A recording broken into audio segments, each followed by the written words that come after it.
Assalamualaikum warahmatullahi wabarakatuh. Halo anak-anak, hari ini kita akan belajar bahasa Indonesia tentang gagasan pokok dan gagasan pendukung.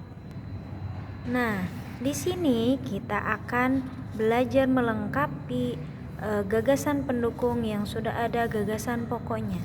Kemudian setelah itu kita susun menjadi sebuah paragraf.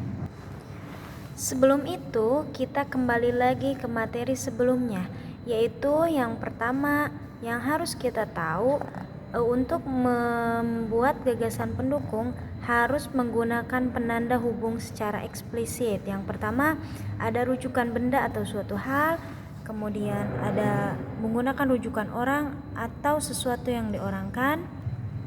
Ketiga, menggunakan kata penghubung antar kalimat. Dan yang keempat, menggunakan pengulangan kata. Nah, untuk mempermudah kita mengetahui apa yang bisa menjadi gagasan pendukung dari gagasan pokok menanam bunga mawar, kita cukup berpikir apa yang terlintas dalam pikiran kita tentang menanam bunga mawar. Mungkin kalian sudah tahu ya nak, yang namanya menanam pasti adanya disiram, adanya kapan itu ditanam, kemudian alasan kenapa itu ditanam, dan yang lain-lain. Untuk mempermudah kita mengetahui apa saja yang akan menjadi gagasan pendukungnya, maka kita buat sebuah pertanyaan terkait apa, siapa, di mana, kapan, bagaimana, dan mengapa. Setelah kita membuat daftar pertanyaan, kita akan bisa menyusun gagasan pendukung yang masih kosong. Di sini, gagasan pokoknya yaitu menanam bunga mawar.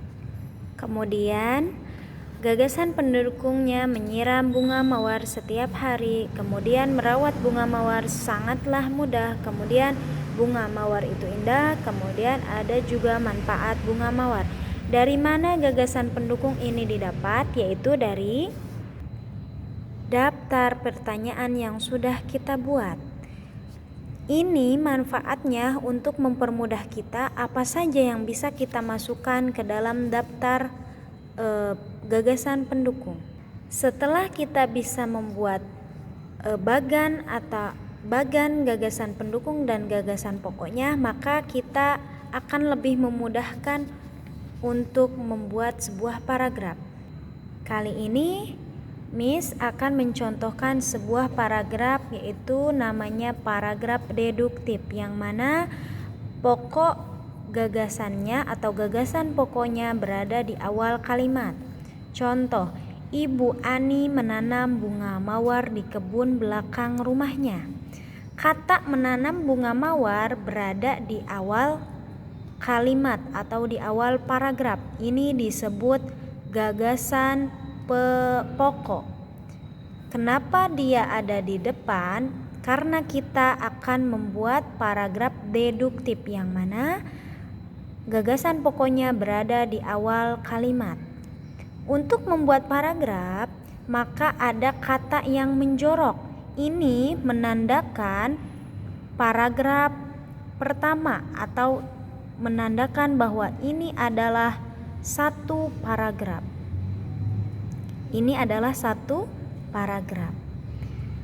Kemudian kita tinggal memasukkan paragraf pokok dan paragraf pendukungnya. Dari bagan ini, tinggal kita masukkan ke sini. Bagaimana? Apa kalian sudah paham? Kalau kalian sudah paham, maka kalian bisa mengisi halaman selanjutnya. Seperti memelihara ikan koi, sama seperti menanam bunga mawar. Buat dulu daftar pertanyaan, lalu setelah membuat daftar pertanyaan, kita bisa mengisi gagasan pendukung. Setelah itu kita buat satu paragraf. Ingat, satu paragraf. Kalimat pertamanya menjorok, sisanya tidak menjorok. Ini adalah satu paragraf sampai titik ini. Ada kata yang menjorok. Ingat ya, untuk menandakan paragraf ini ada kata yang menjorok. Terima kasih anak-anak. Assalamualaikum warahmatullahi wabarakatuh.